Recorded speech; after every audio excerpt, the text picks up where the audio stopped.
ಮಕರ ರಾಶಿಯಲ್ಲಿ ಜನರು ಸ್ವಲ್ಪ ನಿಧಾನ ಆಗೋಯ್ತು, ಯಾಕೋ ಕೆಲಸ ಕಾರ್ಯಗಳೆಲ್ಲ ನಿಧಾನ ಆಗ್ತಾ ಇದೆ.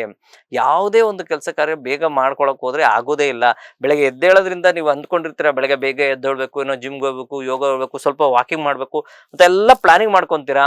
ಆದ್ರೆ ಆ ಪ್ಲಾನ್ ಎಲ್ಲ ಯಾವುದೋ ಒಂದು ಫೋನ್ ಬರುತ್ತೆ, ಆ ಫೋನಿಂದನೋ ಅಥವಾ ಲೇಟ್ ಆಗಿ ಎದ್ದೇಳುವಂಥದ್ದು, ಈ ರೀತಿಯಿಂದ ಕೆಲಸ ಕಾರ್ಯ ವಿಳಂಬ ಆಗುವಂತ ಸಾಧ್ಯತೆ ಇರ್ತದೆ. ಆದ್ರೆ ಒಂದು ವಿಚಾರ ಹೇಳ್ಬೇಕು ಅಂದ್ರೆ ಹಣಕಾಸಿನ ವಿಚಾರದಲ್ಲಿ ಸ್ವಲ್ಪ ಸುಧಾರಣೆಯನ್ನ ಕಾಣ್ತೀರಾ. ಸಂಪೂರ್ಣವಾಗಿ ಅಲ್ಲದೆ ಹೋದ್ರು ಸ್ವಲ್ಪ ಸುಧಾರಣೆ ಕಾಣ್ತೀರಾ. ಮಾನಸಿಕ ವಿಚಾರದಲ್ಲಿ ಸ್ವಲ್ಪ ಮಟ್ಟಿಗೆ ಬೇಸರ ಉಂಟು ಮಾಡುವಂತಹ ವಾರ, ಅದರಲ್ಲೂ ಪ್ರಮುಖವಾಗಿ ಮಧ್ಯಾರ್ಧದಲ್ಲಿ ಸ್ವಲ್ಪ ಬೇಸರ ಉಂಟು ಮಾಡುವಂತಹ ವಾರವಾಗಿರ್ತದೆ.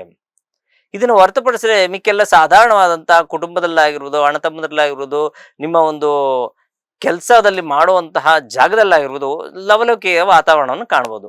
ಪರಿಹಾರ ರೂಪಕವಾಗಿ ನೀವು ಮಾಡಬೇಕಾಗಿರುವಂಥದ್ದು ಪ್ರಮುಖವಾಗಿ ಹನುಮಂತನ ಸ್ಮರಣೆ, ವಿನಾಯಕನ ಸ್ಮರಣೆ, ಕಾಲಭೈರವನ ಸ್ಮರಣೆ, ಈ ಮೂರು ದೇವರ ಸ್ಮರಣೆ ಮಾಡಿದರೆ ಸಾಕು, ಖಂಡಿತ ಎಲ್ಲ ವಿಚಾರದಲ್ಲೂ ಉತ್ತರೋತ್ತರ ಅಭಿವೃದ್ಧಿಯನ್ನು ಕಾಣುವಂಥ ವಾರ ನಿಮ್ಮದಾಗಿರ್ತದೆ. ಶನಿವಾರ, ಶುಕ್ರವಾರ ಶುಭವಾರಗಳಾಗಿರ್ತವೆ.